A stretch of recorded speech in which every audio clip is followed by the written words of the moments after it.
अस्सलामु अलैकुम वरहमतुल्लाहि वबरकातुहू। मोहतरम असातिज़ा, प्यारे तलबा और तालिबात, अस्सलामु अलैकुम। जीटी फाउंडेशन भिवंडी के ज़ेर एहतमाम गाइडेंस क्लासेस का ये सिलसिला तकरीबन 1 फरवरी 2022 से जारी व सारी है।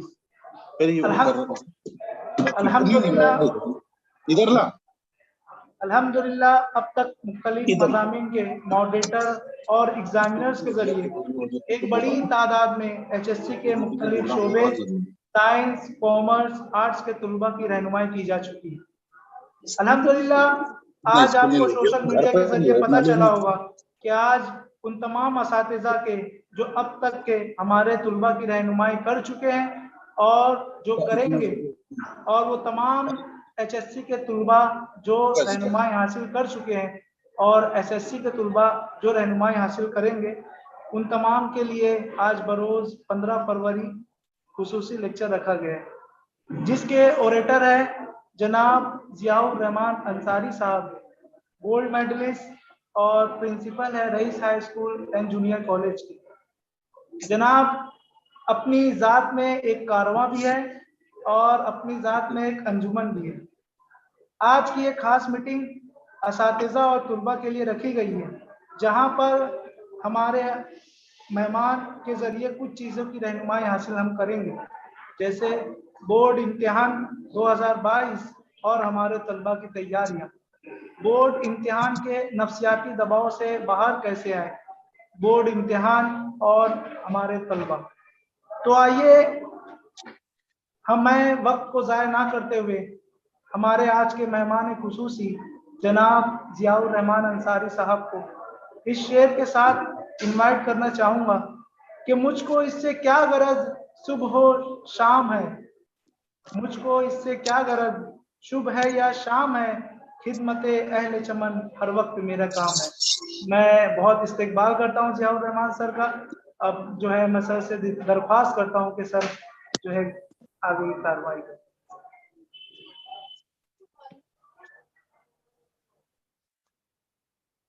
औज़ु बिल्लाहि समीइल अलीम मिनश शैतानिर रजीम। बिस्मिल्लाहिर रहमानिर रहीम।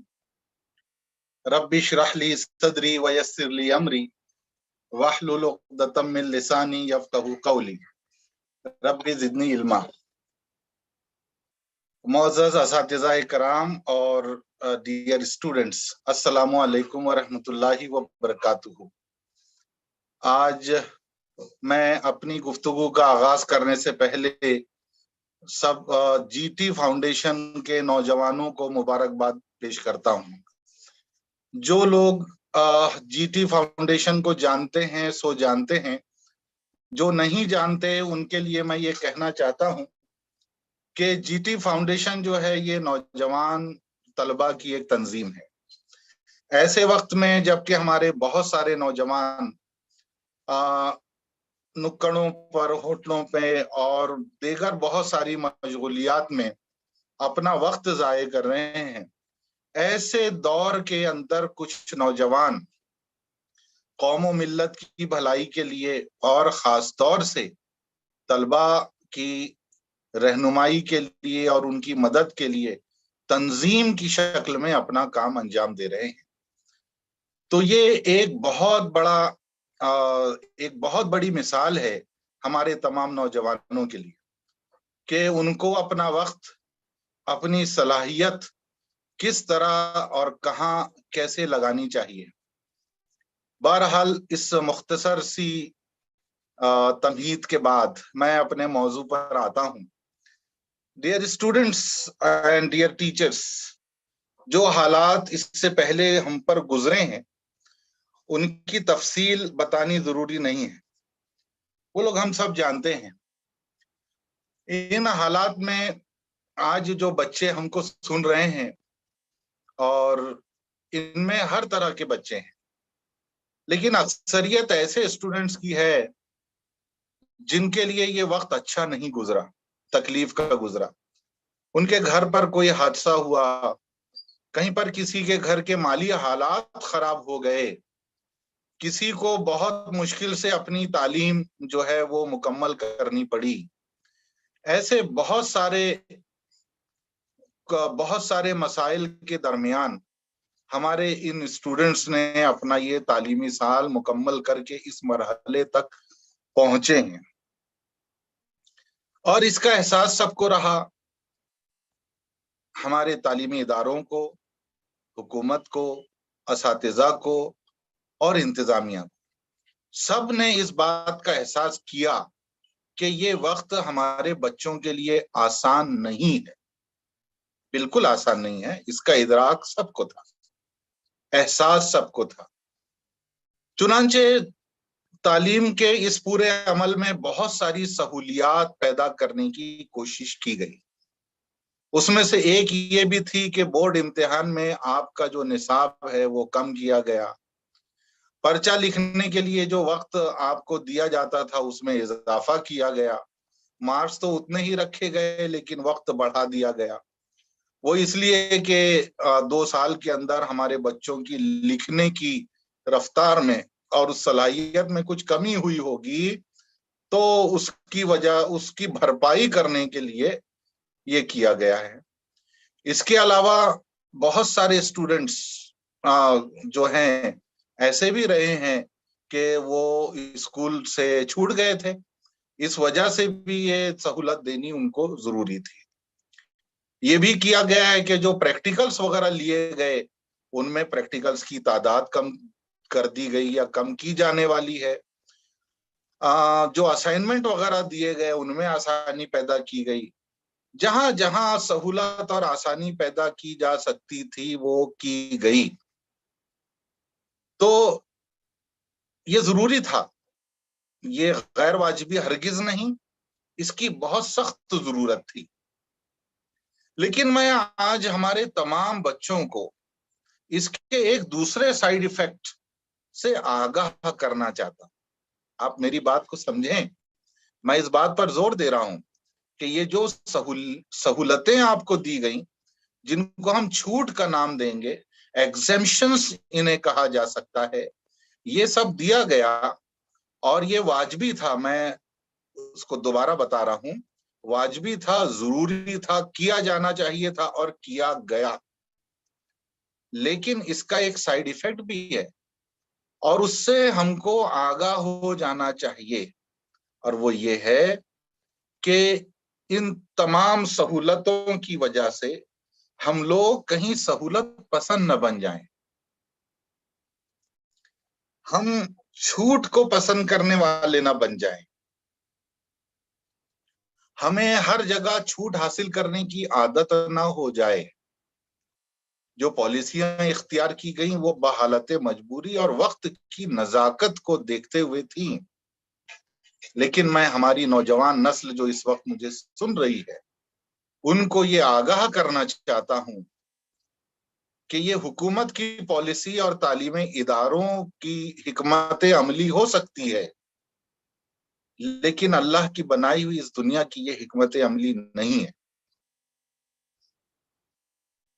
तो इस दुनिया की हिकमत अमली ये है कि हम हर मरहले पर एक नए इम्तिहान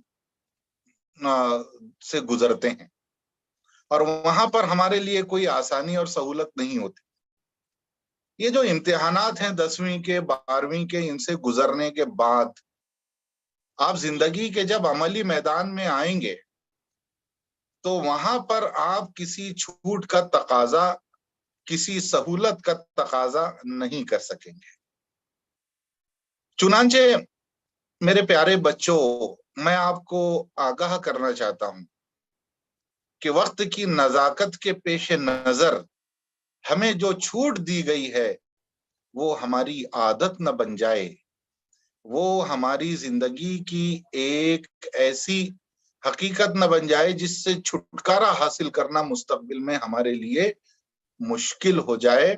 और उसकी वजह से इस मुकाबला जाती दुनिया में, जहां पर हर लम्हा एक मुकाबला है, एक एक मकाम के लिए कई कई लोग दौड़ते हैं और वहां पर छूट मांगने वाले पीछे और बढ़कर आगे लेने वाले आगे निकलते हैं।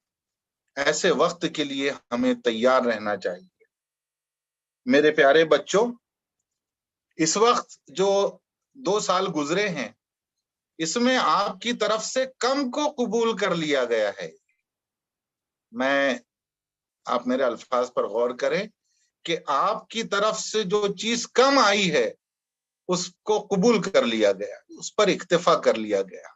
जो कुछ आपने स्कूल में पेश किया, होमवर्क की शक्ल में, टेस्ट की शक्ल में और अभी आने वाले इम्तिहान की शक्ल में, हर एक में आपकी तरफ से आने वाले कम को कबूल किया जा रहा है। लेकिन मुस्तकबिल में जिंदगी के जिस इम्तिहान में आप आने वाले हैं, जो दौर आपके सामने आने वाला है अमली जिंदगी का, वो इससे बिल्कुल माकूस है। वहां आपके सामने ये सवाल किया जाएगा कि ज्यादा कौन कर सकता है, ज्यादा कौन कर सकता है। जो ज्यादा कर सकता है उसे मौका मिलेगा, वो आगे निकलेगा। जो ज्यादा वक्त दे सकता है उसे मौका दिया जाएगा। जो ज्यादा सलाहियत पेश कर सकता है उससे मौका दिया जाएगा। इस वक्त आपको 25% कम पर आपको कबूल किया गया, लेकिन आने वाले वक्त में यह देखा जाएगा कि 25% ज्यादा कौन कर सकता है, कौन ज्यादा कर सकता है। चुनांचे अपने आप को हमेशा उस दौर के लिए तैयार रखें। हम इस वक्त कम पर दुनिया, आपके कम पर दुनिया राजी हो गई है। मेरी ये बात नोट करें बेटे कि इस वक्त आपके कम पर दुनिया राजी हो गई है, लेकिन आप अपने कम पर राजी मत होइए। हाँ, इसलिए कि हम ये चाहते हैं कि आपको सिर्फ अभी जो फरवरी और मार्च में इम्तिहान आने वाला है उसके लिए तैयार न करें हम आपको, बल्कि हम आपको तैयार करना चाहते हैं अपने जिंदगी के इम्तिहान के लिए। मेरे प्यारे बच्चों, ये बात हमेशा याद रखिए कि हम में से अक्सर लोग ये सोचते हैं, अक्सर बच्चे, जैसा कि वो टेलीविजन पर और यहाँ वहां सोशल मीडिया पर गलत तरीके से कुछ बातें उन तक पहुंचती हैं और उनको लगता है कि कामयाबी जो है वो कुछ सहूलत के रास्ते से और अचानक सामने आ जाती है। लेकिन मैं आज के इस दिन आप लोगों को ये बावर करवाना चाहता हूं बेटा कि कामयाबी इत्तेफाक नहीं होती, बिल्कुल इत्तेफाक नहीं होती। कामयाबी जो है वो एक मरहले वार सफर का आखिरी हिस्सा होती है। यानी आप अगर कामयाबी की मंजिल तक पहुंचना चाहते हैं तो वो किसी सहूलत के जरिए से अचानक आपके सामने नहीं आएगी, बल्कि आपको काम के, जद्दोजहद के और कोशिशों के चंद मराहिल से गुजरना होगा, जिसके नतीजे में आपके सामने जो है वो कामयाबी रूनुमा होगी, नमूदार होगी। एक मर्तबा बड़ा दिलचस्प एक मामला है कि केमिस्ट्री के एक टीचर ने बच्चों से कहा कि देखो, कोयला और हीरा यानी ग्रेफाइट जो कि काला होता है और हीरा जो हीरा होता है, हीरे की तारीफ बयान करने के लिए इतना कहना काफी है कि वो हीरा है।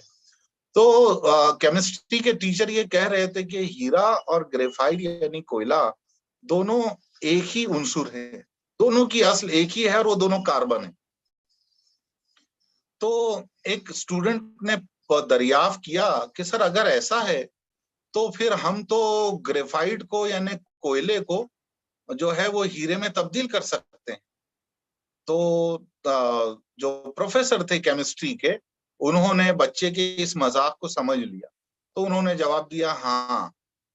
तो शरीर तालिब इल्म ने फौरन पूछा कि सर उसका तरीका बताइए, मैं घर जाकर कोयले से हीरा बनाऊंगा।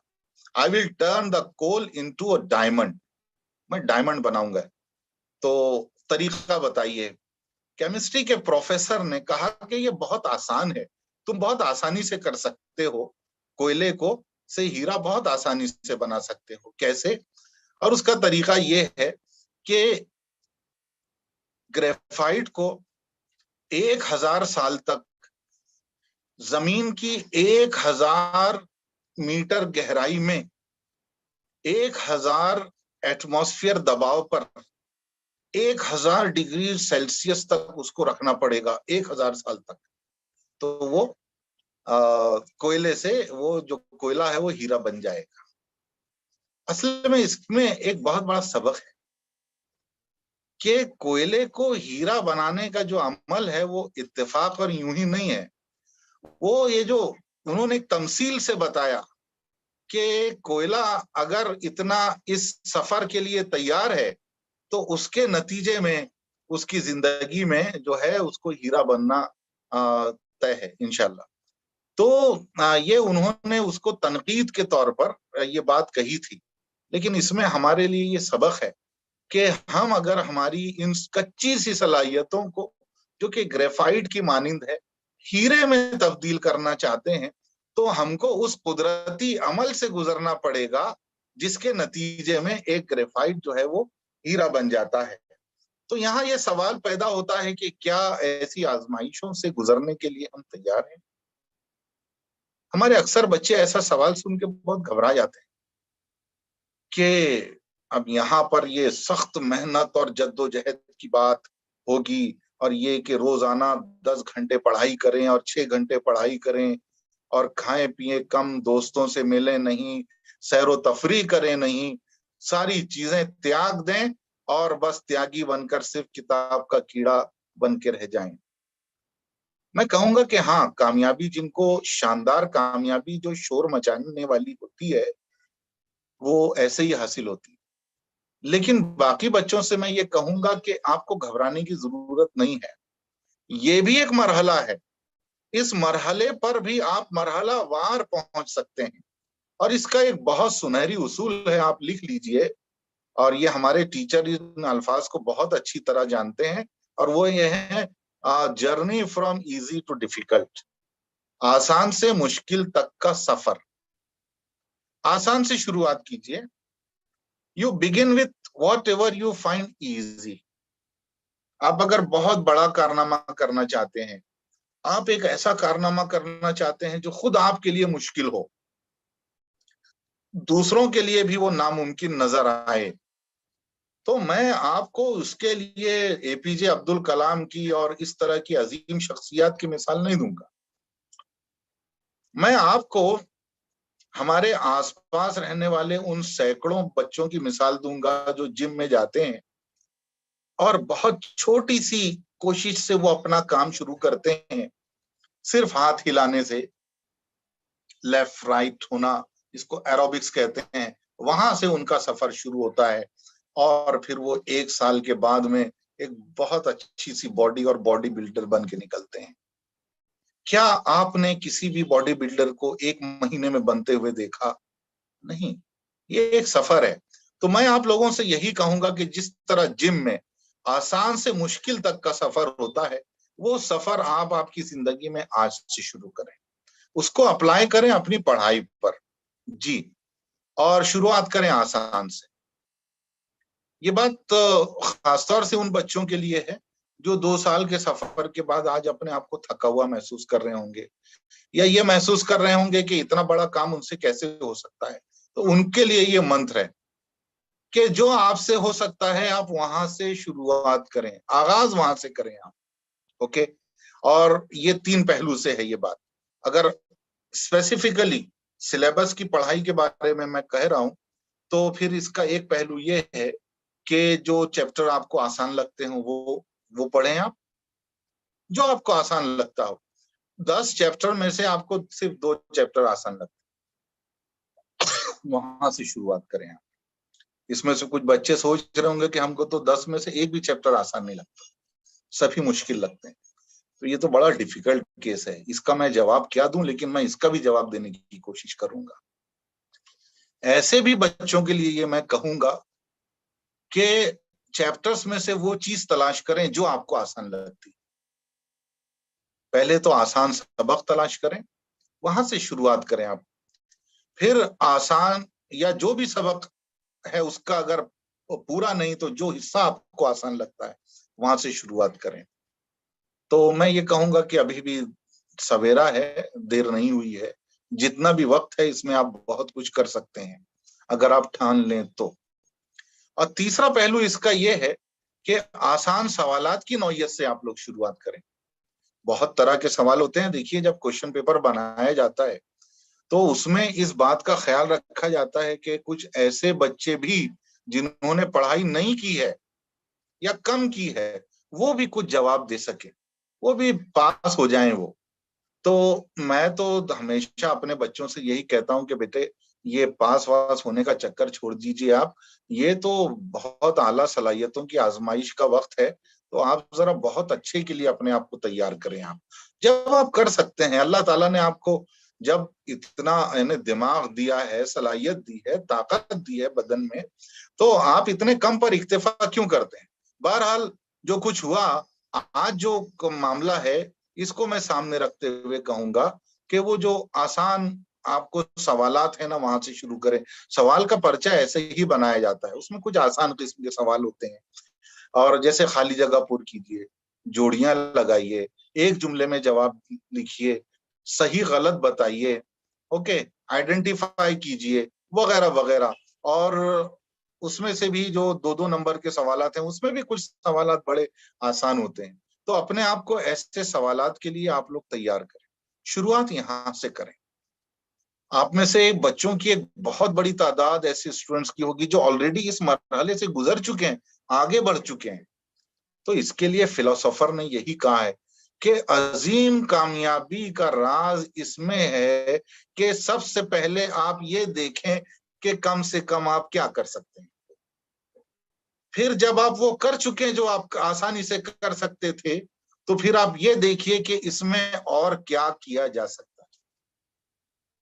ये जो थोड़ा थोड़ा थोड़ा थोड़ा आगे बढ़ने का मामला है ना, इसने बहुत सारे लोगों को कामयाबी की बहुत अजीम चोटी तक पहुंचाया, बहुत अजीम चोटी तक। कामयाबी का राज यही है, छलांग नहीं लगानी है, कदम बढ़ाना है अपनी ताकत के मुताबिक, चाहे धीरे धीरे। तो एक अहम पहलू ये है। अब दूसरा इसमें एक अहम बात ये भी है कि वो बच्चे जो आज इस वक्त अपने आप को बहुत ऐसा समझ रहे हैं कि भाई पढ़ाई बिल्कुल नहीं हुई है, ना किताबें थी, ना नोट्स थे, और क्लास भी अटेंड नहीं किया हमने, तो अब हम कैसे दे सकते हैं। मैं ऐसे बच्चों से ये जरूर कहूंगा बेटे कि एक अच्छा मौका है आपके सामने। आप भले ही 200 दिन आपके हाथ से छूट गए हैं, लेकिन 20 दिन आपके हाथ में है।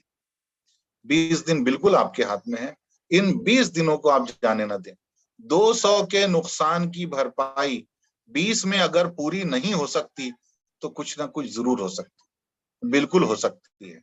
और आज जो है वो बच्चों को सारे सिलेबस को आपके सब्जेक्ट टीचर ने जरूर बताया होगा कि क्वेश्चन बैंक का फराहम किया गया है, उससे इस्तेफादा करें। देखिए, आपके स्कूल में अगर जो प्रीलिम हुआ होगा, वो प्रीलिम के पर्चे हल कर लें। गुज़िश्ता बरस का जो पर्चा है वो भी 25% लेस सिलेबस पर बना हुआ था, आप वो पर्चा हल कर लें। तो जितने आपके प्रीलिम हुए हैं 25 या एग्जाम हुए हैं 25% लेस सिलेबस पर, उन सब से इस्तेफादा करके आप लोग अभी भी अपनी मश्क जारी रख सकते हैं। आप लोगों ने अपने टीचर्स के यहाँ पर बहुत सारे लेक्चर सुने, उससे आपको ये अंदाजा बहुत अच्छी तरह से हो गया है बेटे कि आपके टीचर्स आपकी मदद करना चाहते हैं। They want to help you, each and every person, each and every teacher has come forward to help you, आगे आया है आपकी मदद के लिए। ऐसे वक्त में आजमाइश है आपके ज़ौक और शौक। इस वक्त ये जो मामला है उन्हीं बच्चों के लिए बहुत फेवर में है कि जो के ज़ौक और शौक रखते हैं। अब मैं अपनी गुफ्तगू के अगले एक जनरल पहलू पर आता हूं। मैंने अभी तक बहुत स्पेसिफिक बात की थी आपकी पढ़ाई के हवाले से, लेकिन मैं अभी कुछ जनरल बात भी करना चाहता हूं कोविड के हवाले से, क्योंकि इस वक्त ये लफ्ज जो सबसे ज्यादा सुना जा रहा है, कोविड और लॉकडाउन। कोविड और लॉकडाउन हमारे लिए एक बहाना बन गया है, एस्केप बना है, एक फरार का हर जगह का जवाब बना है। ऐसी जगह पर भी जहां पर हमको ये बहाना नहीं पेश करना चाहिए, हम वो बहाना पेश करते हैं कि जनाब लॉकडाउन था, जनाब ये मामला था, वगैरह वगैरह। तो अब अगर हमने इसको इसी तरह से अपनी जिंदगी का बहाना बना रखा और हम इससे बाहर नहीं आए, तो ये हमारा नफ्सियाती मर्ज बन जाएगा। जी हाँ, हम कभी भी फिर जिंदगी में इस लफ्ज को इस्तेमाल करना नहीं छोड़ेंगे। हम ग्रेजुएशन में दाखिला ले लेंगे, हम बीकॉम हो जाएंगे, हम बीएससी कर लेंगे, हम कोई और डिग्री करेंगे, लेकिन वहां पर भी हम बार बार पलट के यहीं पर आएंगे।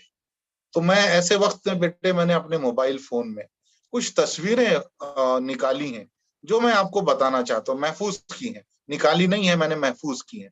वो तस्वीरें मैं आप लोगों को बताना चाहता हूँ। आप लोग वो तस्वीरें देखें और उनसे हम एक सबक हासिल करें कि कामयाबी किसी के लिए भी मुमकिन है। हम बहुत बड़ी मिसालें डॉक्टर एपीजे अब्दुल कलाम और बड़े बड़े साइंसदानों की और बड़े जिन लोगों ने बड़े ओहदे हासिल किए हैं उन लोगों की मिसाल ना पेश करते हुए हमारे घरों के आसपास के लोगों को देखें। मैं ऐसी ही कुछ तस्वीरें आप लोगों को बताना चाहूंगा, आम लोगों की तस्वीरें, उन आम लोगों की तस्वीरें जिन्होंने अपनी जिंदगी की किसी मुश्किल को अपना बहाना नहीं बनने दिया। और आज के लिए इस टॉपिक पर बात करना बहुत जरूरी है, क्योंकि हम हर एक की जबान से इसको एक बहाने के तौर पे सुन रहे हैं। मेरे प्यारे बच्चों, 2 साल मुकम्मल होते आए हैं कोविड को और लॉकडाउन को। अब इस लफ्ज को तारीख का हिस्सा बन जाना चाहिए और इसको हमारे बहानों की दुनिया से देश निकाला हमको करना है। और आज की इसी महफिल में हम क्यों ना अहद करें कि हम इस चीज को मजीद बहाना नहीं बनने देंगे। चुनांचे मैं ये कुछ तस्वीरें हैं आपको बता रहा हूं, इन्हें आप देखें और अंदाजा लगाएं कि ये लोग कौन हैं जिन्होंने इतनी बड़ी कामयाबियां, या अगर हासिल नहीं की हैं तो ये क्या इनकी जिंदगी में कामयाबियां ये हासिल कर सकते हैं। इन लोगों के पास भी बहाने बहुत थे, लेकिन इन लोगों ने उन चीजों को अपना बहाना नहीं बनने दिया। इन तस्वीर में 2-4 ही तस्वीर हैं, लेकिन आपको इल्म का शौक नजर आए।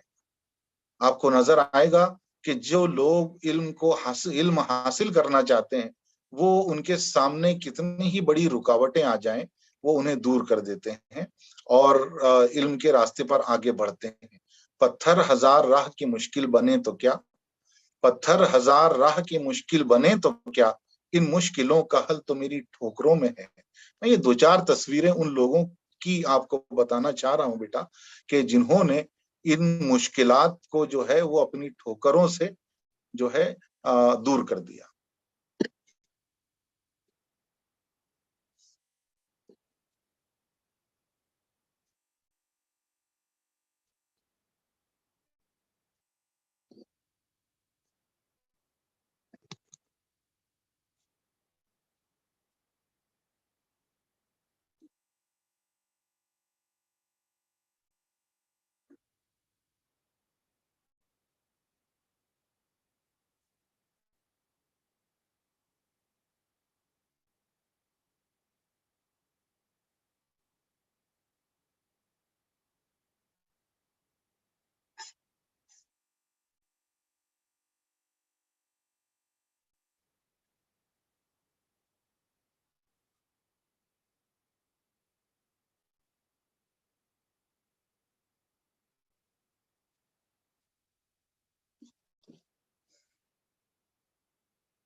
फहीम सर हैं क्या लाइन पर?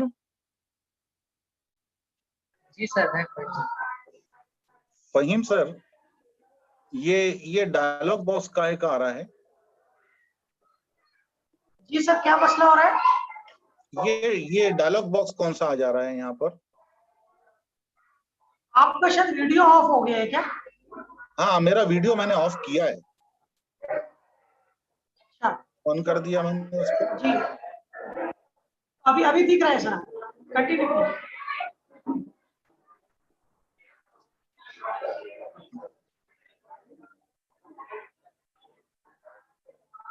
अभी आपका वीडियो ऑफ है। अभी अभी आ रहा है, मेरा स्क्रीन नजर आ रहा है। अच्छा, आप एक मिनट, आप स्क्रीन शेयर करना चाह रहे हैं? जी हाँ, जी हाँ, जी हाँ। एक सेकंड।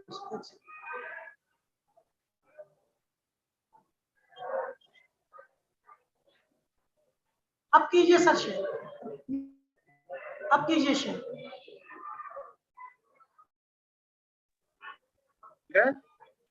स्क्रीन नजर आ रहा है मेरा? नहीं नहीं आया सर। 2 मिनट।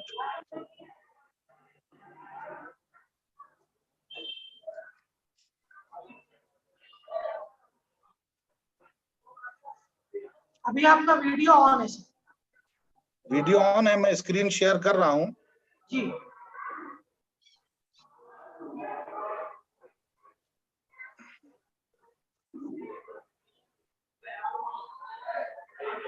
क्या मुझे वीडियो ऑफ करना होगा? नहीं नहीं, आप सर डायरेक्ट स्क्रीन ऑन कीजिए, वो शेयर कीजिए ना। मैंने स्क्रीन शेयर कर रहा हूँ, लेकिन कुछ एक डायलॉग बॉक्स आ जा रहा है, उसकी वजह से मुझे प्रॉब्लम हो रही है। अच्छा, मैंने कल इसी तरीके से बहुत अच्छी तरह से किया है।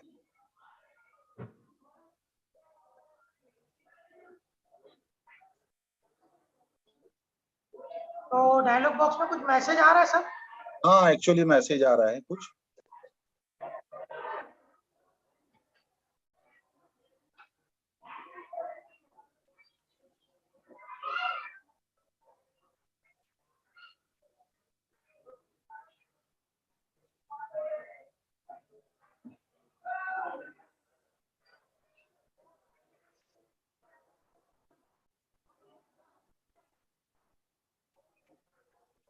स्क्रीन शेयर नहीं हो रही है ना मेरी? अभी फिलहाल तो नहीं हो रही है सर, ओके। आपका वीडियो ही नजर आ रहा है।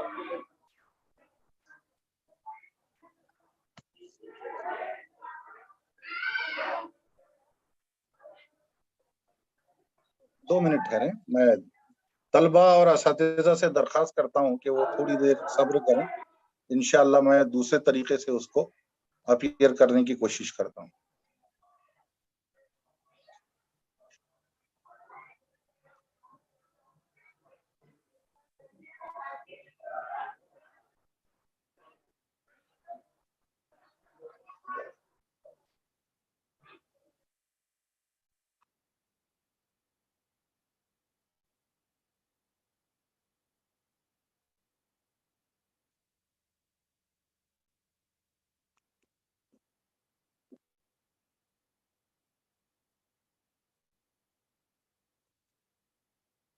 नजर आ रहा है?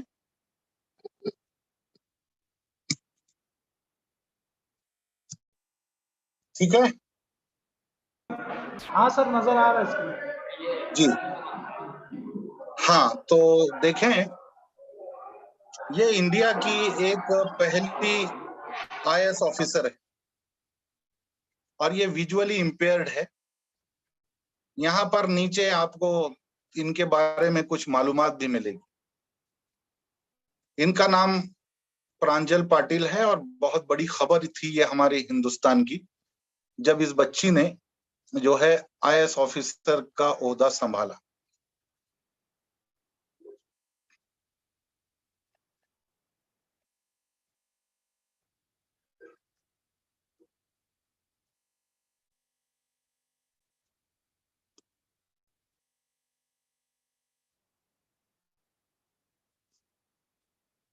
ये तस्वीर देखें आप लोग, गौर से देखें इस तस्वीर में आपको क्या नजर आ रहा है। ये एक चप्पल की दुकान है। इस बच्ची के वालिद ने इसको कहीं कुछ काम से चले गए हैं और ये बच्ची को वहां पर दुकान पर बिठा कर गए। और ये देखें कि बच्ची क्या कर रही है। बच्ची वहां पर पढ़ाई कर रही है। मैंने जब ये तस्वीर पहली मर्तबा देखी तो मैंने अपने एक दोस्त को बताया कि ये,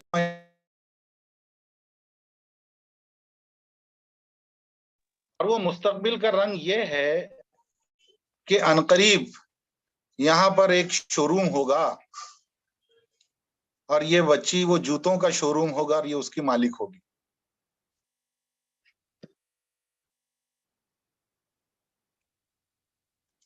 एक तस्वीर और देखें आप।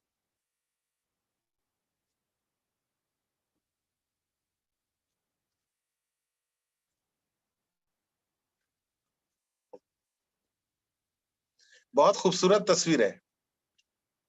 ये तस्वीर मैंने अपने स्कूल में लगाई है और इस तस्वीर के साथ में मैंने एक शेर लिखा है। आप लोग भी अभी चाहें तो लिख सकते हैं अपने पास। देखिए वो औरत का हुलिया देखिए, बच्ची का हुलिया देखिए, और पुलिस इंस्पेक्टर की वो टोपी देखिए, हैट। एहसास कम तरी को दिलों से मिटाइए, एहसास कम तरी को दिलों से मिटाइए, कुटिया में बैठ महलों के नक्शे बनाइए। एक और बड़ी खूबसूरत तस्वीर मैं आपको बताता हूं, और वो हमारी आज के हालात पर इंतहाई मुकम्मल तौर पर सादिक आती है, और आप ये पहचान लेंगे कि ये तस्वीर कहाँ की है। ये फलस्तीन की तस्वीर है, यहाँ बमबारी हुई है। ब्लैक बोर्ड में एक बहुत बड़ा सा देखिए आप सुराख हो गया है, लेकिन वहां पर पढ़ाई का काम जारी है। आप छत की तरफ निगाह डालें, आप छत की तरफ निगाह डालें, आप छत की तरफ। ऐसा लगता है कि ये छत गिर जाएगी, लेकिन वहां पे पढ़ाई चल रही है। इस तस्वीर को देखने के बाद मेरे प्यारे बच्चों, हमारे पास कौन सा बहाना बाकी रहता है?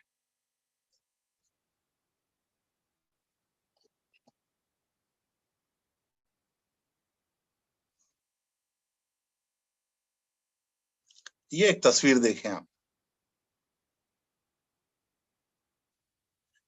ये बच्चा और ये उसके वालिद अपने आप में तस्वीर एक कहानी बयान कर रही है। आज से 10 साल के बाद ये मंजर बिल्कुल बदला हुआ रहेगा, बिल्कुल बदला हुआ रहेगा। एक आखिरी तस्वीर देखें आप, और ये अंदाजा लगाएं कि कैसे सख्त हालात में हमारे आसपास बसने वाले लोग तालीम हासिल कर रहे हैं।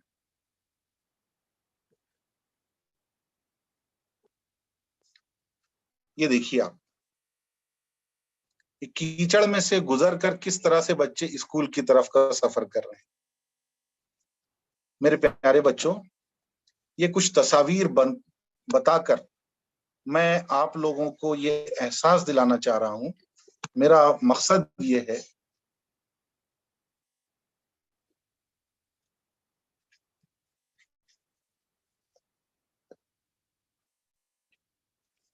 कि हम समझें कि हमारे हालात इनसे ज्यादा खराब नहीं है। आज हमको अल्लाह ताला का शुक्र अदा करना चाहिए कि हमको स्कूलों में तालीम हासिल करने का मौका मिला। मैं आपको बताऊं कि इस वक्त दुनिया में आप अपने सिर्फ भिवंडी शहर या जिस शहर से आप ताल्लुक रखते हैं, सिर्फ वहां का मामला न देखें। गांव देहात, आदिवासी इलाके और पहाड़ों पे रहने वाले लोग और दूर दराज के मुल्कों में तमाम बच्चों को अगर हम लोग देखें, तो इस वक्त दुनिया में 30% बच्चे ऐसे हैं जो स्कूलों से दूर हैं, जिन्होंने स्कूल का मुंह ही नहीं देखा है। तो हम लोग तो बहुत खुशकिस्मत है अल्हम्दुलिल्लाह कि अल्लाह ने हमको ऐसे हालात नसीब फरमाए कि हमसे स्कूल नहीं छूटा है। हमको जितना भी मयस्सर आया है स्कूल, वो अल्लाह ताला का हमारे ऊपर एहसान है, और हमको उस एहसान की कद्र करना चाहिए। मैंने गुज़िश्ता कई दिनों से अपने बच्चों को सिर्फ उन अजीम शख्सियात की मिसाल बताने के साथ में मैंने ऐसे लोगों की मिसालें बतानी शुरू की हैं जो हमारे आसपास रहते हैं। आप अपनी बिल्डिंग में देखें, अपने मोहल्ले में आपको ऐसे लोग मिल जाएंगे जिनके हालात बिल्कुल अच्छे नहीं है, लेकिन वो उनमें भी तालीम हासिल कर रहे हैं। तो मैं अपनी जिंदगी का एक वाक़या आप लोगों से शेयर करना चाहता हूँ कि हमारे करीब में जहाँ से एक दुकान है, मैं जहाँ से दूध खरीदता हूँ, जिस वक्त मेरे कॉलेज का वक्त जो है 12:30 बजे हुआ करता था, तो मैं दूध खरीदने के लिए जब वहां 11 बजे जाता था, तो वहां पर चंदू नाम का एक स्टूडेंट था। उसने मुझे देखा और पहचाना कि सर आप कहीं के टीचर हैं? मैंने कहा कि मैं रईस हाई स्कूल में टीचर हूँ। सर आप क्या पढ़ाते हैं? मैंने कहा बेटा मैं केमिस्ट्री पढ़ाता हूँ। बोले सर मैं BNN कॉलेज में पढ़ रहा हूँ, मेरा नाम चंदू है और मैं भी 11वीं साइंस में हूँ, तो मुझे आपसे अगर कुछ पूछना रहेगा तो आप मुझे बता दीजिए। ये चंदू उस दूध की उस दुकान पर वहां पर साफ सफाई करने के लिए, झाड़ू देने के लिए और पोछा मारने के लिए रखा गया था। यानी उस दुकान का जो सबसे ज्यादा मुश्किल काम था वो चंदू के जिम्मे था, और वो उस हालात में जो है वो वहां पर फिर भी तालीम हासिल करता था। तो चंदू ने सिर्फ मुझे इतना नहीं कहा, बल्कि अगले दिन से वाकई में वो केमिस्ट्री की नोटबुक अपने साथ में लाया करता था। तो जब भी मैं दूध लेने के लिए वहां पर जाता तो चंदू मेरा इंतजार करता हुआ मिलता। तो मुझसे पूछ लेता, सर ये रिएक्शन के बारे में बताइए और ये फॉर्मूला के बारे में बताइए, तो मैं 5-10 मिनट में उसको केमिस्ट्री की कुछ चीजें बता देता। हत्ता कि किसी दिन अगर मुझको बहुत उजलत होती तो मैं उस वक्त तो बचता कि कहीं मुझको चंदू देख ना ले, क्योंकि अगर चंदू ने मुझे देख लिया तो फिर वो मुझे जाने नहीं दे। तो मैं चंदू से बचता था, लेकिन वो भी बहुत चालाक था, वो मुझे पकड़ ही लिया करता था। बहरहाल इस तरह से उसने 2 साल निकाले।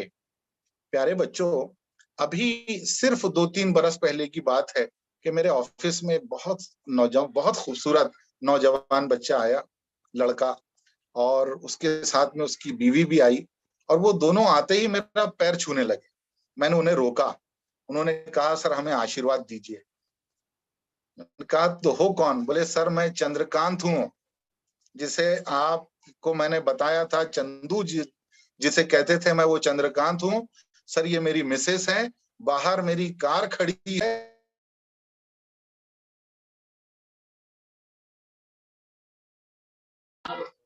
सर म्यूट हो गया।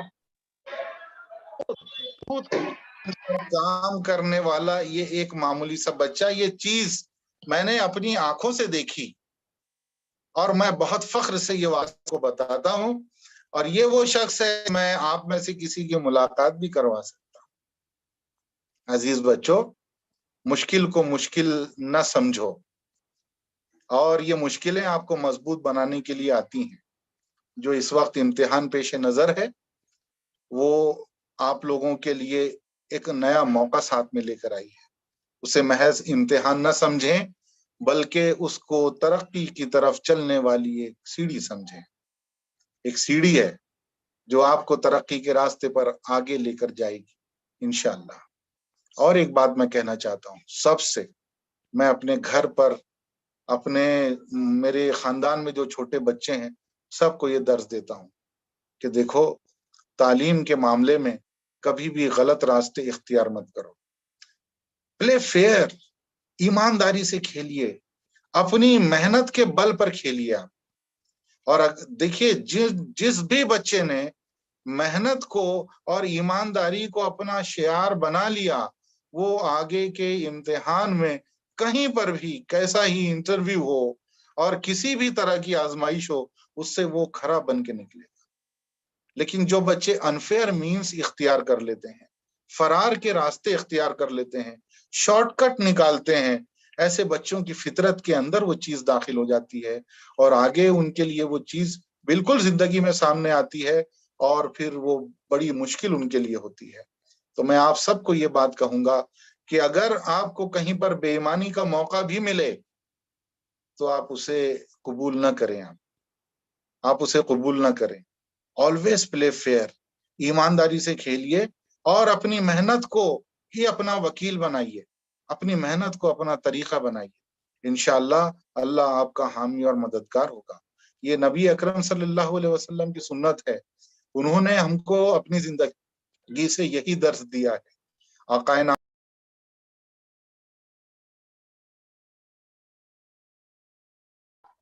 सर आप लेकिन हर मौके पर उन्होंने जो रास्ता चुना वो हक का रास्ता था, वो सच्चाई का रास्ता था। तो मैं आप लोगों से भी ये बात कहना चाहता हूँ मेरे बच्चों, कि ये जो इम्तिहान है, ये एक ऐसा ही इम्तिहान है जहां पर आपको टेस्ट किया जाएगा, और वो टेस्ट किया जाएगा आपको आपकी ईमानदारी के हवाले से। और मैं उम्मीद करता हूं कि आप इस आजमाइश में पूरी तरह से उतरेंगे इंशाअल्लाह। मेहनत करें, अपनी मेहनत पर भरोसा रखें, एतमाद यहाँ पर हम लोग अक्सर बात करते हैं कि सर कॉन्फिडेंस कैसे आएगा। देखो, कॉन्फिडेंस मेहनत के जरिए से आएगा। अगर आपने मेहनत की है तो आपको इम्तिहान देने में लुत्फ आए, आप कॉन्फिडेंस के साथ में इम्तिहान दे पाएंगे। आसान से इम्तिहानात होने वाले हैं इंशाअल्लाह, तो उसके लिए जितनी मेहनत आपने की है आपको बहुत अच्छा लगेगा इंशाअल्लाह। तो मैं अपनी गुफ्तगू को यहाँ पर जीटी फाउंडेशन के शुक्रिया के साथ में खत्म करता हूँ। मुझे पौना घंटे का वक्त दिया गया था, 45 मिनट्स का, मैंने अपनी गुफ्तगू यहाँ पर खत्म की। मैं उम्मीद करता हूँ कि जो तस्वीर मैंने यहाँ पर अपलोड की थी उसका स्क्रीनशॉट आपने रखा होगा। मैंने तो इनके प्रिंट आउट्स रखे हैं अपने यहाँ पर, और पेरेंट्स को मैं ये बताता हूँ, और इसका यकीनी तौर पे बहुत अच्छा असर भी होता है। तो आप लोग भी अपने पास महफूज रखें और उनसे हौसला हासिल करते रहें। मैं चाहूंगा कि अगर सवाल जवाब का कोई एक 5 मिनट का सेशन मुमकिन हो तो वो किया जाना चाहिए, अगर मुमकिन हो तो। मैं अपनी बात यहाँ खत्म करता हूँ। रब्बना तक़ब्बल मिन्ना इन्नका अंतस समीउल अलीम व तुब अलैना इन्नका अंतत तव्वाबुर रहीम। जी, अगर कोई सवाल कोई पूछना चाहता है, जैसा कि सर ने कहा, तो आप जो है वो चैट बॉक्स में अपना सवाल लिख दीजिए और इंशाल्लाह सर जो है वो उसका जवाब देंगे। आप चैट बॉक्स में टाइप कीजिए, हम लोग एक 5 मिनट का वक्फा सवाल और जवाब के लिए रखेंगे। वक्फा बढ़ा भी सकते हैं उसको, लेकिन शर्त ये होगी कि आप चैट बॉक्स में ही अपने सवाल टाइप करके भेजें।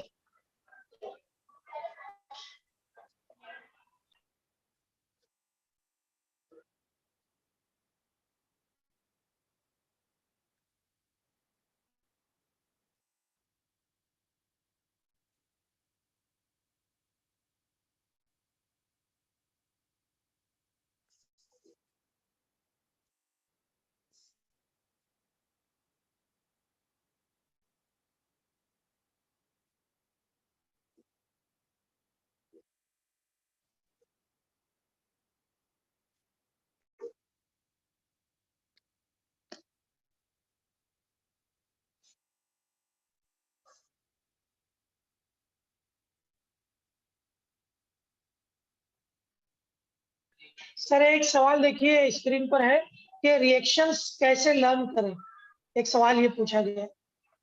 अच्छा, ये शायद किसी 12 की कान वाले पूछा हो। हाँ हाँ, देखिए असल में रिएक्शंस जो हैं याद करने का एक तरीका सबसे अच्छा उनको लिख कर याद करना है। और 12वीं के हवाले से मैं खासतौर से कहूंगा कि आपसे जो रिएक्शंस पूछे जाते हैं ना, उनमें आमतौर से आधा जवाब मौजूद होता है, आधा जवाब मौजूद होता है। ओके, तो मिसाल के तौर पर अगर ये पूछा जाए कि एसीटोन के ऑक्सीडेशन से क्या होता है, तो यहाँ पर दो चीजें सवाल के अंदर मौजूद है। नंबर एक एसीटोन, नंबर दो उसका ऑक्सीडेशन। आपको अंदाजा उसके प्रोडक्ट के बारे में होना चाहिए। ओके, तो ऑर्गेनिक केमिस्ट्री में तो सवाला यानी ये है बहुत बड़ी आसानी कि आप अगर उसूल याद रख लें तो एक उसूल याद रखने से आपको कम से कम 10 रिएक्शन याद हो जाते हैं, 10। और आपको अगर उसूल याद नहीं है तो आपको जो 100 रिएक्शन याद करने होंगे ना, वो 100 रिएक्शन होंगे और वो आपको कंफ्यूज कर देंगे। उसकी बजाय आप अगर 10 रूल याद रख लें तो आपको 100 रिएक्शंस पर उबूर हासिल हो जाएगा। उसकी एक मिसाल मैं देता हूं आपको, जो साइंस के स्टूडेंट है उसको बहुत आसानी से समझ लेंगे। अल्डिहाइड अल्कोहल, प्राइमरी अल्कोहल की तखसीस से अल्डिहाइड मिलता है और अल्डिहाइड की तखसीस से एसिड मिलता है, कार्बोक्सिलिक एसिड। ये एक रूल है, आपको ये याद रख लें आप। अब ये है कि कोई अल्डिहाइड लें आप, कोई प्राइमरी अल्कोहल लें, फिर उससे अल्डिहाइड मिलेगा और फिर अल्डिहाइड से आपको एसिड मिलेगा। इन सब में आपको ये याद रखना है कि कार्बन की तादाद में तब्दीली नहीं होगी। तो एक कार्बन वाले अल्कोहल से एक कार्बन वाला अल्डिहाइड, एक कार्बन वाले अल्डिहाइड से एक कार्बन वाला एसिड, दो कार्बन वाले अल्कोहल से दो कार्बन वाला अल्डिहाइड, दो कार्बन वाले अल्डिहाइड से दो कार्बन वाला एसिड। अब कोई भी सवाल आ जाए आपको ये समझ में आएगा कि सारी तब्दीली जो है वो फंक्शनल ग्रुप में कर। तो खासतौर से ऑर्गेनिक केमिस्ट्री के अंदर आपको एक एक रिएक्शन पर मेहनत करने से पहले रूल पर मेहनत कर, यानी रूल पर आप अगर आपके पास में मिसाल के तौर पर, मिसाल के लिए बता रहा हूं आपको कि 60 मिनट अगर आपको तैयारी करनी है रिएक्शंस पर, तो उसमें से 40 मिनट आप रूल पर दीजिए। रूल्स को समझ लें आप, रूल्स को आगे और पीछे, बिल्कुल जैसे आगे आपको अल्कोहल से एल्डिहाइड मिला है, वैसे एल्डिहाइड से एसिड, वैसे ही एल्डिहाइड से आपको अल्कोहल कैसे मिल सकता है। रिवर्स, आगे का रिएक्शन ऑक्सीडेशन के जरिए से चलता है, पीछे उल्टा रिएक्शन जो है रिडक्शन के जरिए से होता है। रूल याद रख लें आप, एक ही रिएक्शन है, बल्कि मैंने जो रूल बताया उससे तो 10 की बजाय 20 हो गए वो, उल्टा। आगे की तरफ 10 रिएक्शन याद रखें, पीछे की तरफ 10 रिएक्शन, कुल 20 रिएक्शन एक रूल के अंदर। तो spare your time on rule, और हर किताब के अंदर एक ब्लॉक के अंदर वो रूल दिया हुआ रहता है और नीचे बहुत सारी मिसालें दी हुई रहती है। कुछ एक्सेप्शंस भी होते हैं, वो आपको अलग से याद करना है कि भाई ये चीज जो है वो रूल में एक्सेप्शन है, ये अलग है, जैसा हमने रूल पढ़ा है वैसा नहीं होता। ओके, कुछ सवाल तो और बताएं फहीम जी सर। सर, कहिए। जी जी जी, बहुत सारे सवालात हैं। कुछ सवालात को मैंने एक साथ मर्ज कर दिया है। एक सवाल तो एक बच्चे ने, किसी ने पूछा है कि यूट्यूब पर ये वीडियो अवेलेबल रहेगा, तो बिल्कुल अवेलेबल रहेगा, आप उसको देख सकते हैं। साइंस फर्स्ट मराठी, अरबी मराठी को कैसे याद करें, जल्दी याद नहीं होता, भूल जाते हैं। हार्ड स्टडी कैसे करें, केमिस्ट्री और फिजिक्स पे तैयारी करने के लिए हम किस तरीके से स्टडी करें, इनको जो है सर एक थोड़ा सा आप पूरा हाँ, इज्तिमाई तौर पर इन पर बात कर ले तो सारे सवाल कवर हो जाएंगे। इसको दो हिस्से, एक तो सब्जेक्ट वाला हिस्सा और एक बच्चे ने एक सवाल जनरल किया है, हार्ड स्टडी कैसे करें। तो एक दिन में हार्ड स्टडी यस बिल्कुल यस। मत करना। मेरे मेरे भांजे अपने मेरे कजिन ने ये काम किया था। मेरा जो कजिन है उसको जिम जाने का शौक हुआ और वो एक दिन गया और 30-40 ना वो डंबल मार के आ गया। और आपको बताऊं, आप लोग हंसेंगे, उसको एडमिट करना पड़ा उसको दवाखाने में। तो बॉडी बिल्डर बनने के शौक में सारा काम, शौक एक ही दिन में पूरा करना चाहता था। आप याद रखें, कभी भी मैं अपने बच्चों को, वो 5वीं जमात के हों चाहे 6ठी के, 10वीं के, 12वीं के, सबको मैं ये बात कहता हूं कि आप 2 घंटे से शुरू करवा, कम से। ओके, और इसमें अपने शहर में देखो, वो एक बच्चा है, मैं अभी नाम याद नहीं आ रहा है, उसने सीए के इम्तिहान में पूरे इंडिया में 2nd रैंक हासिल की थी। फैज सर, आप उसका नाम याद दिला सकते हैं मुझको? जिसने, जी जी, पीयूष लोहिया, पीयूष लोहिया।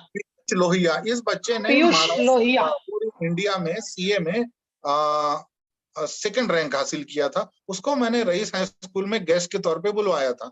पीयूष लोहिया से हमने पूछा कि आपने इतना इतना कैसे कर लिया, तो उसने कहा कि मैं रोजाना 17 घंटे पढ़ाई करता था, 17 आवर्स। और ये वो बच्चा है जिसको 24 घंटे मिले हैं मेरे और आपकी तरह। वो 17 घंटे माइक पर उसने ऐलान किया। उससे मैंने पूछा रोक करके, 17 घंटे कह रहे हैं आप क्या कह रहे हैं, आपको पता है? बोला जी सर, मुझे पता है कि मैं 17 आवर्स कह रहा हूँ। इसको समझाने के लिए एक मिसाल देता हूं मैं। एक गांव में एक शख्स ना बैल को गोद में लेके घुमा करता था। किसको? बैल को। लोगों ने पूछा, तुम एक बैल को गोद में लेके घूमते हो, तुमको इतना प्यारा है ये? तो उसने कहा कि देखो, जब ये बहुत छोटा सा बछड़ा था ना, मुझे इससे बहुत प्यार था। ये जब छोटा सा बछड़ा था तब मैं उसको गोद में लेके घूमता था। फिर हुआ ये कि ये धीरे धीरे थोड़ा बड़ा होता चला गया, मुझको एहसास नहीं हुआ, मैं इसको गोद में लेता था और घूमता था। वो धीरे धीरे बड़ा होता चला गया, तो वो बड़ा होता चला गया, उसके साथ में मेरी ताकत भी बढ़ती चली गई। धीरे धीरे आप किसी चीज को आगे बढ़ाएंगे, उसमें कुव्वत आएगी, उसमें कुव्वत आएगी। बिल्कुल। तो आप स्टडी, जो आप अगर हार्ड स्टडी करना चाहते हैं बिल्कुल कर सकते हैं, लेकिन आप ये अचानक हरगिज नहीं कर सकते। आपको इसमें थोड़ा थोड़ा इजाफा करना पड़ेगा। और पीयूष लोहिया की तरह आप 17 घंटे तक भी पहुंच सकते हैं, बिल्कुल पहुंच सकते हैं। कुछ उसूल का ख्याल रखना होगा, दरमियान में ब्रेक लेना जरूरी है। And change of work is rest. काम करते रहिए, आप नहीं करना चाहते बिल्कुल ना करें, but change your work. Change of work is rest. जब आपने थोड़ी देर इस तरह की पढ़ाई कर ली तो थोड़ी देर उस तरह की पढ़ाई कर लें आप। तो इस तरह से भी आप अपने स्टेमिना को बढ़ा सकते हैं जी। और दूसरा सवाल ये है कि कैसे मराठी की और ये वो सब्जेक्ट पढ़ाई करें। तो देखिए, इसके लिए हाइब्रिड मेथड है। आपको जब एक चीज एक तरीके से याद नहीं होती तो उसको कई तरीके से याद करें, कई तरीके से। मिसाल के तौर पे मैं आपको बताता हूं कि मुझे कुरान पाक जो याद करना था, मैं उसको 3 तरीके से याद करता था। 3 तरीके से मैंने कुरान की बड़ी बड़ी सूरतें जो याद की हैं, वो 3 तरीकों को जमा करके। नंबर 1 कुरान पाक पढ़कर, नंबर 1 कुरान पाक पढ़कर, और नंबर 2 कुरान पाक का तर्जुमा पढ़कर। पढ़ने से ये हुआ कि जो याद करना है वो याद करना है आपको। तर्जुमा पढ़ने से ये हुआ कि हमको ये समझ में आ जाएगा कि हम क्या पढ़ रहे हैं, क्या याद कर रहे हैं। तो समझने की वजह से याद करने में आसानी हो। मिसाल के तौर पे कुरान पाक की एक मुश्किल आयत है, लन तनालुल बिर्रा हत्ता तुनफिकू मिम्मा तुहिब्बून। अब ये याद करना मेरे लिए वैसे मुश्किल था, लेकिन जब मुझको ये समझ में आने लगी, लन तनालुल बिर्रा, तुम नेकी तक नहीं पहुंच सकते, हत्ता तुनफिकू, जब तक कि तुम खर्च ना करो, मिम्मा तुहिब्बून, उस चीज में से जिसको तुम महबूब रखते। अब इससे क्या हुआ कि मैंने दूसरा मरहला तय किया। पहला मरहला पढ़ना, दूसरा मरहला समझना, और फिर मैंने ये किया कि उसको उसकी रिकॉर्डिंग सुनता था मैं, ऑडियो सुनना। तो इस तरह से 3 चीजों को यकजा करके भी उसको याद करना आसान हो जाता है। चुनांचे प्यारे बच्चों, आप अगर किसी चीज को याद करने में दिक्कत महसूस करते हैं तो इन चीजों को क्लब करें आप। मराठी के सवाल जवाब याद करना चाहते हैं तो आप टेक्स्ट पढ़िए, टेक्स्ट को लिखिए, लिख कर याद करें, लिख कर। और लिखने से पहले मैंने एक चीज भूल गया, उसकी तरतीब ये रहेगी, पहले आप पढ़ें, बार बार पढ़ें, फिर दूसरा सोचें, फिर तीसरा लिखें, फिर चेक करें, और आसान से शुरू करो, थोड़ा थोड़ा। इसके लिए एक और रूल है, जैसे मैंने पहले आपसे रूल कहा कि इजी टू डिफिकल्ट, आसान से मुश्किल की तरफ। इसी तरह से आपको अगर इंग्लिश की बड़ी बड़ी चीजें याद नहीं होती, मराठी की बड़ी बड़ी चीजें याद नहीं होती, तो उसके लिए एक दूसरा रूल है, पार्ट टू होल। थोड़ा थोड़ा याद करो और फिर उसको पूरा करो। हाफिज कुरान जो रहते हैं उनको यही तरीका, जो बड़ी सूरतें रहती हैं वो सारी सूरत एक साथ याद नहीं करवाई जाती, उनको थोड़ा थोड़ा याद करवाया जाता है, फिर जोड़ा जाता है। तो go from part to whole, थोड़े से पूरे की तरफ जाइए, थोड़ा थोड़ा याद करें, फिर पूरा याद करें। मजमून याद करना है, पूरा मजमून एक साथ याद ना करें। दूसरी बात यह है कि आपको अगर 2 घंटे एक ही चीज पढ़नी है तो उसको एक बार आधा घंटा पढ़ें, फिर छोड़ दें, फिर पढ़ें। तो इसकी मिसाल मैं आपको ऐसे देता हूं कि एक शख्स है जिससे आपकी मुलाकात 2 घंटे रही, 2 घंटे तक आप उससे मिले, मुलाकात रही, और उस शख्स से फिर आपकी कई महीनों तक मुलाकात नहीं हुई, तो आप उसको भूल जाएंगे, आपको उसका चेहरा याद नहीं होगा।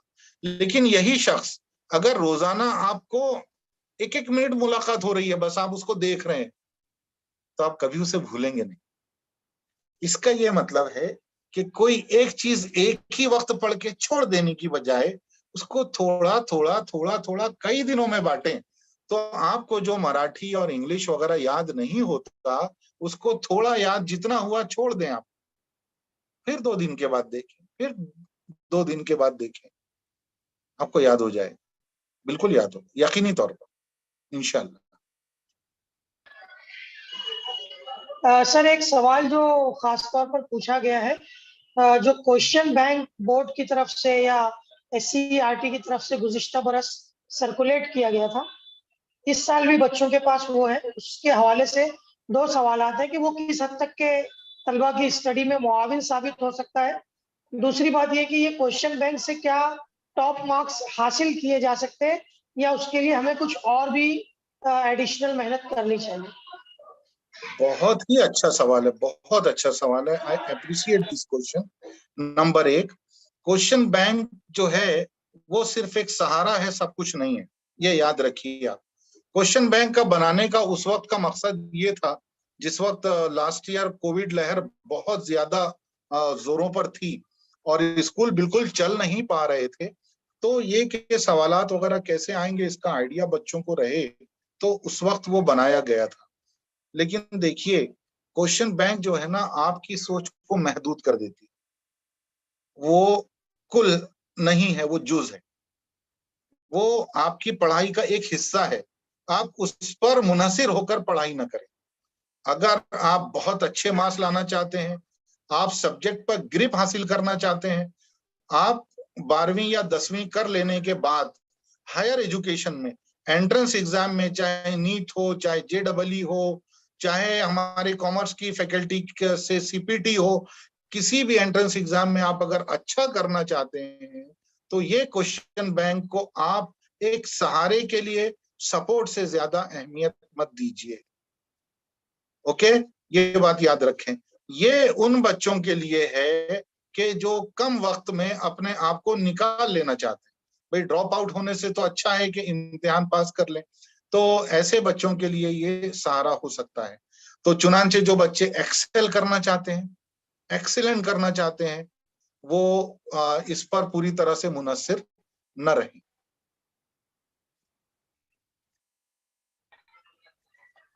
मेरा ख्याल है सर एक आखिरी सवाल हम लोग लेते हैं। एक बच्चे ने 2-3 मरतबा ये सवाल पूछा है कि न्यूमेरिकल्स में एक्सपर्टीज या उसको अच्छे से हल करने के लिए क्या क्या किया जाए। हाँ देखिए, असल में बहुत सारे सवाल ऐसे होते हैं जिनका जवाब 2 + 2 = 4 नहीं होता। फिर भी मैं इसका जवाब देने की कोशिश करूंगा। न्यूमेरिकल प्रॉब्लम जो है ना, मैं बच्चों से ये कहता हूँ कि देखो, कहीं पर झगड़ा चल रहा है और आप अगर झगड़ा समझे बगैर झगड़े में कूद पड़ोगे उसको हल करने के लिए, तो आप खुद झगड़े का हिस्सा बन जाओ। हल करने की बजाय पेचीदगी पैदा करो। तो आप अगर किसी झगड़े को हल करना चाहते हैं, तो पहले झगड़े को आपको समझना पड़ेगा कि मसला क्या है। न्यूमेरिकल प्रॉब्लम को हल करने के लिए अगर आपको 6 मिनट दिए गए हैं बेटा, 6 मिनट से ज्यादा ही होंगे, क्योंकि 1 मिनट का सवाल हल करने के लिए, 1 मार्क का सवाल हल करने के लिए 3 मिनट का वक्फा होता है हमारे पास ऑन एन एवरेज। तो अगर आपको 3 मार्क्स का कोई न्यूमेरिकल प्रॉब्लम है, तो इसका मतलब है आपको 9 मिनट दिए गए। उन 9 मिनट में से आप कम से कम 1 मिनट उस मसले को पढ़कर समझने में जरूर सर्फ करें। 3 चीजें होती है उसमें, पूछा क्या गया है, बराबर। नंबर 2, उसके लिए मालूमात क्या दी गई है। नंबर 3, आपको सोचना है, तीसरा, कि वो मालूमात की मदद से जो पूछा गया है वो आप कैसे मालूम करेंगे, यानी ज़ाब्ता। ओके, जब आप हल करना शुरू करते हैं ना, तो इन चीजों को जब आप तरतीब से लिखते हैं, तो आपके सामने वो गुत्थी हल होना शुरू होती है। लेकिन ये कब होगा, जब आप कम से कम 1 मिनट सवाल को पढ़ने में और समझने में सर्फ करें। इत्मीनान से पढ़ें आप, और पहले ये लिख लें कि मालूम क्या करना है। बिल्कुल आसान सी चीज है। नंबर दो, फिर उसके बाद में जो चीजें दी गई हैं वो तरतीब से लिख लें आप। अब क्या होगा, जब आप ये लिखेंगे ना, उस वक्त आपके जहन की गुत्थी खुद ही हल होना शुरू होगी कि इस मसले को हल करने के लिए ज़ाब्ता कौन सा इस्तेमाल करना है। ये तो एक आम बात हो गई है, ठीक है, कोई और टीचर भी यही बात कहेगा, लेकिन इस मरहले को हासिल करने के लिए आपको अलग से कुछ बैकग्राउंड वर्क करना चाहिए। वो ये कि एक सबक के अंदर जितने ज़ाब्ते हैं, उन ज़ाब्तों की एक फहरिस्त बना लें आप अलग। For example, solutions and colligative properties, ये एक चैप्टर है आपका, ये एक चैप्टर है। तो इस चैप्टर में जितने ज़ाब्ते हैं, वो तरतीब से आसान से मुश्किल की तरफ, पहले आसान ज़ाब्ते आते हैं, फिर जरा मुश्किल होते हैं। वो ज़ाब्ते आप एक साथ एक जगह पर लिख लें, नंबर 1। नंबर दो, इसी चैप्टर के अंदर जो यूनिट्स इस्तेमाल हुई हैं, जैसे सॉल्यूशंस। अब सॉल्यूशन इस चैप्टर के अंदर कौन सी यूनिट्स इस्तेमाल होती हैं? ज्यादातर वॉल्यूम की यूनिट्स इस्तेमाल होती हैं, डेंसिटी की यूनिट इस्तेमाल होती है, टेम्परेचर की यूनिट इस्तेमाल होती है। तो इन यूनिट्स की लिस्ट बना लें आप और उनके कन्वर्शंस लिख लें। इस तरह से सॉल्यूशन एंड कॉलिगेटिव प्रॉपर्टी का, न्यूमेरिकल प्रॉब्लम्स का पूरा ब्यौरा एक निगाह में आपके सामने, एक निगाह। ये आपको नीट के एग्जाम में भी बहुत काम आएगा। यही मामला इलेक्ट्रोकेमिस्ट्री का है। इलेक्ट्रोकेमिस्ट्री के सारे प्रॉब्लम्स एक साथ, सारे जाब्ते एक साथ, सारे फॉर्मूला, सारे यूनिट्स एक साथ, उनके कन्वर्शंस के साथ में आप लिख के बना ले। The same for all chapters. 10 chapter हैं, 10 पेज पर आपका न्यूमेरिकल प्रॉब्लम का एक हथियार तैयार है। अब कब कौन सा हथियार निकालना है ये आप प्रैक्टिस के जरिए से सीख सकेंगे इंशाल्लाह। सर एक आखिरी क्वेश्चन ले लेते हैं, उसके बाद मेरा ख्याल है कि गुफ्तगू तो काफी हो गई और बच्चों को भी काफी चीजें समझ में आ गई। नीट के ताल्लुक से कोई तालिब इल्म बार बार पूछ रहा है, और मैं खास तौर पर क्योंकि आपके यहाँ एक प्रोजेक्ट भी शुरू हुआ है, तो मैं चाह रहा हूँ कि उसके ताल्लुक से भी यहाँ बच्चे, यूट्यूब पर भी एक बड़ी तादाद बच्चों की और पेरेंट्स की जुड़ी हुई है, और यहाँ पर भी तकरीबन 100 पार्टिसिपेंट शुरू से अब तक है। तो उस ताल्लुक से सर मैं स्क्रीन शेयर कर रहा हूँ, आप अगर थोड़ा बता देंगे इस ताल्लुक से तो बेहतर होगा। जी जी फहीम सर, मैं तो बताऊंगा इंशाल्लाह। मुझसे कोई चीज छूट जाए तो आप भी जरूर बताइए। सर ये स्क्रीन नजर आ रहा है, आप जरूर इसकी वजाहत करें ताकि बच्चों से इसका फायदा हो। बिल्कुल बिल्कुल बिल्कुल बिल्कुल। देखिए, इस वक्त अल्लाह के फजलो करम से हिंदुस्तान में कुछ ऑर्गेनाइजेशंस हैं जो मुसलमानों के तालीमी मामलात में आगे बढ़ चढ़ कर हिस्सा लेती हैं, और उन्हीं में से एक है एसोसिएशन ऑफ मुस्लिम प्रोफेशनल्स। इन्होंने ग्रेविटी क्लासेस की मदद से हमारे मुस्लिम बच्चों के लिए एक बहुत अच्छा प्रोजेक्ट ऑल इंडिया लेवल पर जो है लॉन्च किया है। इसकी वजह से हमारे बच्चे बहुत कम वक्त में 90 डेज में नीट का कोर्स मुकम्मल कर सकेंगे। ये नीट का क्रैश कोर्स है। रोजाना 4.5 घंटे की पढ़ाई होगी, पढ़ाई ऑनलाइन होगी। भिवंडी में इसका सेंटर रईस हाई स्कूल में दिया गया है, और भी शहर में इस तरह के सेंटर शुरू किए जा सकते हैं। तो वहां पर अगर इस तरह के बच्चे हों या ऑर्गेनाइजेशन तो ये सेंटर ले सकते हैं। भिवंडी में ये सेंटर रईस हाई स्कूल ने लिया है। हमारे यहाँ पर इन क्लासेस का आगाज हो चुका है। इस क्लासेस की जो फीस है वो बहुत कम है, 5000 रुपीज अल्हम्दुलिल्लाह सिर्फ। और बच्चियों के लिए, लड़कियों के लिए वो 2500 रखी गई है। वो बच्चे जिन्होंने एसएससी इम्तिहान में 90% से ज्यादा मार्क्स लिए हैं, उनकी भी स्क्रीन फीस शेयर जो है बंद कर उनकी भी फीस जो है वो 2500 है। और जो रिपीटर्स हैं, जो रिपीट कर रहे हैं और पिछले एग्जाम में उन्होंने 250 मार्क्स लिया हुआ है, तो ऐसे बच्चों के लिए, ऐसे लड़कों के लिए भी 2500 फीस है। तो इस मौके का हम लोग फायदा उठा सकते हैं, इसलिए कि इन ग्रेविटी क्लासेस का जो मयार है वो बहुत बुलंद है। यहाँ पर सिर्फ फ्री में या कम कीमत पे कोचिंग क्लास चलाना मकसद नहीं है, बल्कि मकसद ये है कि हमारे बच्चों का नीट में एक अच्छा यानी क्वालिटी का एजुकेशन उनको दिया जा सके, ताकि वो अच्छे मार्क्स लेकर आए। तो इस मौके का फायदा हम लोगों को उठाना चाहिए।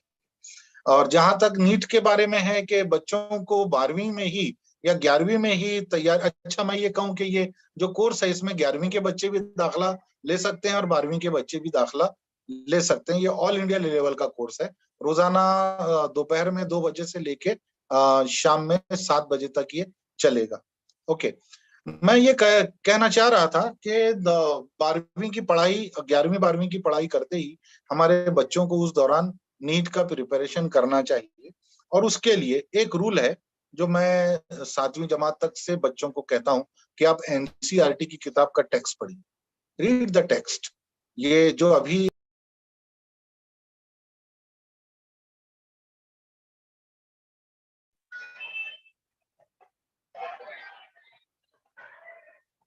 सर आपका माइक म्यूट हो गया। नोट्स का चक्कर आप लोग छोड़ना है, नोट्स का चक्कर छोड़िए और टेक्स्ट पढ़िए, बराह रास्त टेक्स्ट।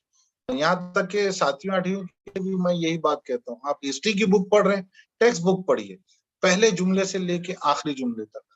जब जब आप रिवाइज करेंगे कोई भी चैप्टर, तो क्वेश्चन पर जाने से पहले read the text from first line to the last line, text पढ़िए आप।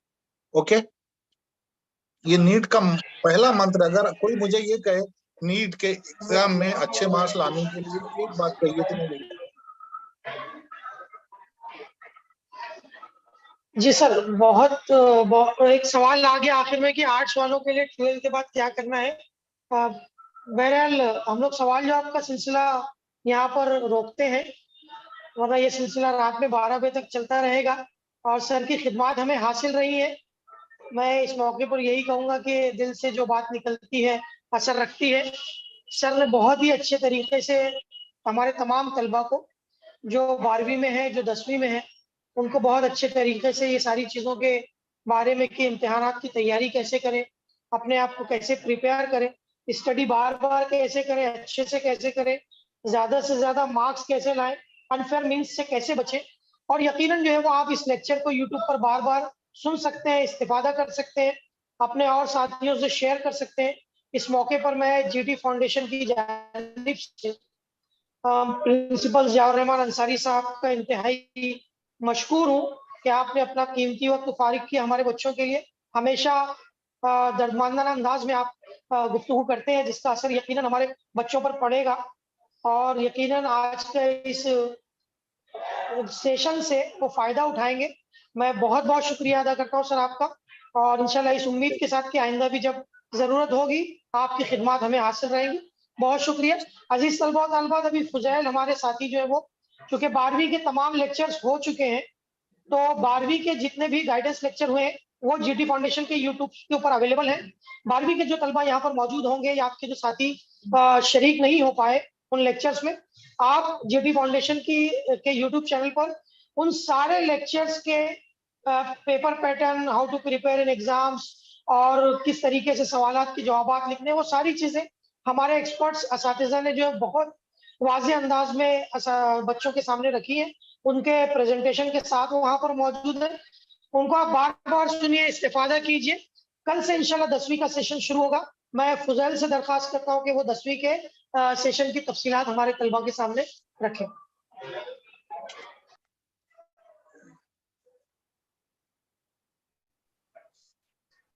बहुत शुक्रिया फ़हीम सर और बहुत शुक्रिया प्रिंसिपल ज़ियाउर रहमान सर। तो आइए अजीज तलबा जो है 12वीं के रहनुमाई क्लासेस जो है, कल लास्ट लेक्चर था उसका, आज हमने गेस्ट लेक्चर समाप्त किया। अब कल से इंशाल्लाह जो है 10वीं के तलबा और तालिबात के लिए गाइडेंस क्लासेस स्टार्ट होगी। तो जिसमें पहला लेक्चर जो है वो उर्दू का रखा गया है और इंशाल्लाह ठीक 8 बजे लेक्चर स्टार्ट हो जाते हैं।